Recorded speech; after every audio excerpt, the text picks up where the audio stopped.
Hello student, good morning. कल हमने exercise 3 का सेक्शन डी का 5th नंबर का सम ओवर कर दिया है। आज हम सम नंबर 6 करने वाले हैं। I am reading a question, you have to listen it carefully. Student, the weight of randomly selected 500 adult persons from a region of a city follows normal distribution. The average weight of this person is 55 kg and its standard deviation is 7 kg. Students, यहाँ पे हमें 500 adult person यानी total number of persons दिया गया है and और यहाँ पे एवरेज वेट दिया गया है। इसका मीनिंग है म्यू दिया गया है 55 और स्टैंडर्ड डेविएशन इसका मीनिंग है सिग्मा दिया गया है हमें 7। अब आगे हमें क्या फाइंड करना है? Estimate the number of persons having wait between 41 kg to 62 kg। So students, हमें नंबर ऑफ पर्सन्स फाइंड करने हैं। बिटवीन 41 kg to 62 kg के बीच में कितने पर्सन्स है वो फाइंड करना है। और सेकंड है estimate the number of persons having weight less than 41 kg, यानी 41 से कम वेट वाले कितने पर्सन्स है वो फाइंड करना है। सो स्टूडेंट्स, सबसे पहले हमें मीन और स्टैंडर्ड डेविएशन दोनों ही मिल जा रहा है और n इज इक्वल टू 500 दिया गया है। अब उस पर से हम लोग ये दोनों पॉसिबिलिटीज फाइंड करने वाले हैं। यहाँ पे 2 लिमिट्स दी गई है, यानी यहाँ पे 41 और 62 के बीच वाला एरिया आएगा और यहाँ पे सिर्फ एक ही लिमिट्स दी गई है। सेम इस तरीके का सम है, persons having weight less than 41 kg। So student, let us start. Student, हम अपना सम स्टार्ट कर रहे हैं जैसे कि क्वेश्चन में दिया गया है। तो यहाँ पे लिख देते हैं here n is equal to total number of persons दिए गए हैं 500। So student, here n is equal to 500, mu हमें दिया गया है 55 और सिग्मा हमें दिया गया है 7। So this is our question, right. So सबसे पहली पॉसिबिलिटी हमें क्या फाइंड करने के लिए दी गई है? सो लिखते हैं एस्टिमेट द नंबर ऑफ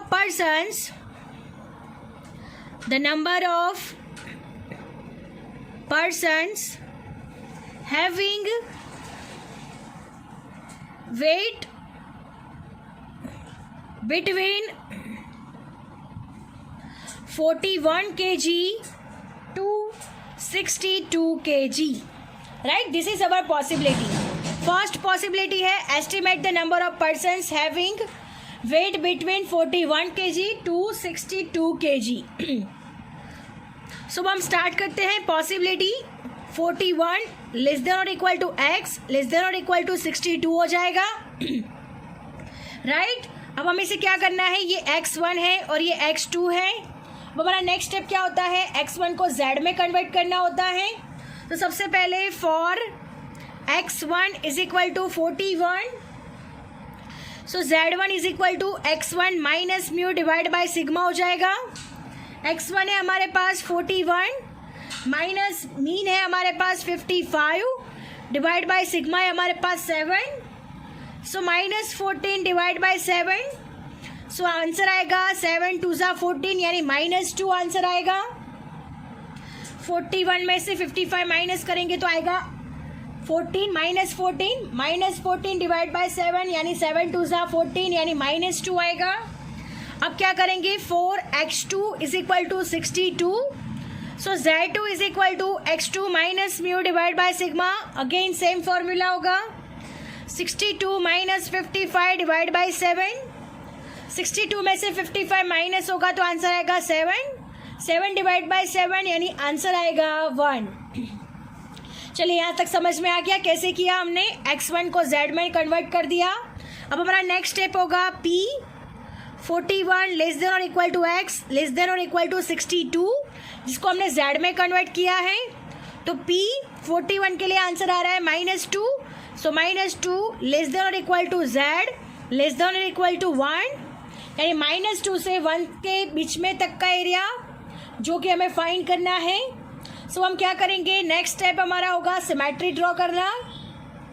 सबसे पहला स्टेप मीन और सिग्मा फाइंड करना, then after find out the possibility, then x को z में कन्वर्ट करना, एक्स को जेड में कन्वर्ट करने के बाद पॉसिबिलिटी लिखना, और उसके बाद नेक्स्ट स्टेप होता है हमारा सिमेट्री ड्रॉ करना। अब हम सिमेट्री ड्रॉ करेंगे।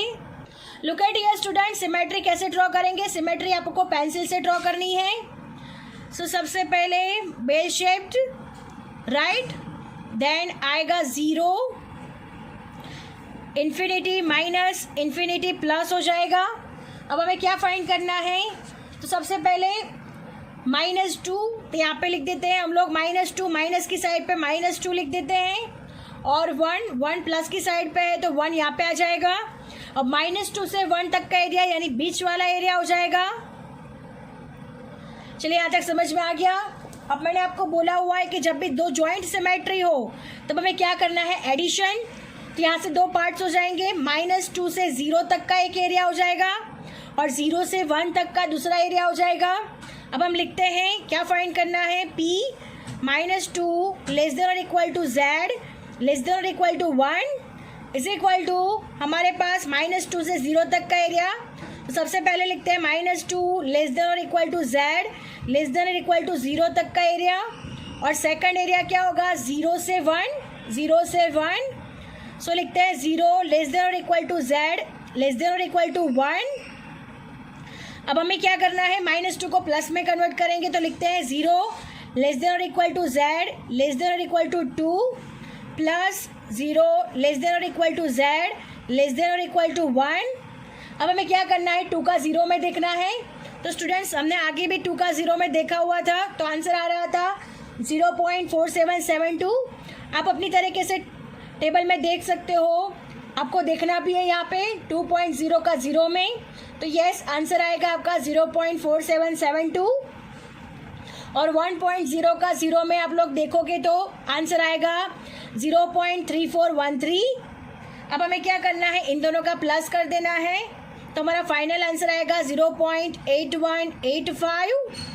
सो दिस इज अवर आंसर। अब हमें क्या कहा गया है? नंबर ऑफ पर्सन्स फाइंड करने के लिए कहा गया है। सो स्टूडेंट्स यहाँ पे आप लोग देख सकते हो, मैं यहाँ पे नंबर ऑफ पर्सन्स फाइंड करूंगी। सो look at here student, number of persons. Number of persons कैसे फाइंड करते हैं? तो जो टोटल n दिया हुआ है उसका मल्टीप्लिकेशन करेंगे, जो एरिया फाइंड करना था वो। तो क्या लिखेंगे? P ऑफ -2 लेस देन और equal to Z less than और इक्वल टू 1, यानी n है हमारे पास 500 इंटू जो आंसर आया है वो 0.8185। अब इन दोनों का मल्टीप्लिकेशन हो जाएगा तो नंबर ऑफ पर्सन्स आएंगे 409, यानी 409 पर्सन्स ऐसे हैं कि जिनका वेट 41 kg से 62 kg के बीच में है। सो 409 पर्सन्स, अंडरस्टैंड? सो स्टूडेंट्स ये हमारी फर्स्ट पॉसिबिलिटी यहाँ पे ओवर हो रही है। Now moving to the next, second number पे जाते हैं। सो स्टूडेंट नेक्स्ट पॉसिबिलिटी है हमारी, estimate the number of persons having weight less than 41 kg। So second number पे लिखते हैं 41 से लेस, यानी x, यहाँ पे लिखते हैं p पॉसिबिलिटी प्रोबेबिलिटी x। 41 से x कम है, 41 से लेस है, तो x इज लेस देन और इक्वल टू 41 हो जाएगा। अब यहाँ पे सिर्फ x1 ही है, तो सबसे पहले x1 को z में कन्वर्ट करेंगे। So 4x is equal to 41। So z is equal to आएगा x minus mu divide by sigma. x है मेरे पास 41 और म्यू है हमारे पास 55 डिवाइड बाई 7।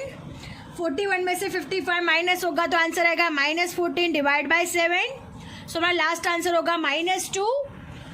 तो हमें z इज इक्वल टू कितना मिल रहा है? -2। हम फिर से पॉसिबिलिटी लिखेंगे p x लेस देन और इक्वल टू 41। अब उसको हमने z में कन्वर्ट किया है तो क्या आएगा? z लेस देन और इक्वल टू 41। 41 का आंसर -2 आ रहा है तो हम लोग लिखेंगे z less than equal to -2, right. ये x वाली पॉसिबिलिटी है, x लेस देन और इक्वल टू 41 जिसको हमने z में कन्वर्ट किया, तो x यहाँ पे z लिखेंगे, 41 की जगह पे -2 लिखेंगे। अब हमें क्या फाइंड करना है? सिमेट्री ड्रॉ करनी है, ये एरिया फाइंड करना है, तो सिमेट्री ड्रॉ करते हैं हम लोग। So look at here student, z is equal to 0, infinity minus, infinity plus, -2 है तो हम लोग यहाँ पे -2 यहाँ पे लिमिट्स लग देते हैं। अब देखिए आप लोग, -2 से कम, -2 से लेस है, तो -2 से लेस तरफ का एरिया दिस वे का होगा, तो हम लोग ये एरिया कवर करते हैं -2 से कम। Understand, because according to the question -2 से z कैसा है, लेस है, तो -2 से कम यानी इस साइड पे जाना है। अब यहाँ से आप ध्यान से देखना स्टूडेंट्स, मैंने आपको आगे बताया हुआ है कि अगर मर्जर सिमेट्री है तो एडिशन करना होता है, बट यहाँ पे आप लोगों की वन साइडेड सिमेट्री है, ये एक ही साइड पे कवर हो रही है, तो यहाँ पे हम क्या करेंगे, माइनस करेंगे। क्या करेंगे, माइनस। सो स्टूडेंट, हमें कौन सा एरिया फाइंड करना है, -2 से इन्फिनिटी का एरिया फाइंड करना है। कौन सा area, this one area, we have to question mark, ये एरिया हमें फाइंड करना है। सो स्टूडेंट, ये एरिया कैसे फाइंड करेंगे, so look at here student, सबसे बड़ा वाला एरिया क्या होगा, 0 से इन्फिनिटी तक का एरिया, सबसे बड़ा वाला एरिया। सबसे बड़ा वाला एरिया में से 0 से 2 का एरिया अगर माइनस करते हैं तो हमें क्या मिल जाएगा, इन्फिनिटी से -2 का एरिया मिल जाएगा। अगेन सबसे बिगेस्ट एरिया है इन्फिनिटी टू 0, बिगर में से स्मॉलेस्ट माइनस किया जाता है, तो बिगेस्ट में से ये 2 से 0 का एरिया अगर हम माइनस करते हैं तो हमें ये जो क्वेश्चन मार्क वाला एरिया है वो एरिया हमें मिल जाएगा। So let us start. सबसे पहले हम स्टेप रखेंगे। सो स्टूडेंट्स, हमें कौन सा एरिया फाइंड करना है, तो P Z लेस देन और इक्वल टू -2 का एरिया फाइंड करना है। सो सबसे पहले माइनस से -2 का एरिया, ये वाला एरिया फाइंड करना है, तो लिखते हैं P minus infinity less than Z less than और इक्वल टू -2।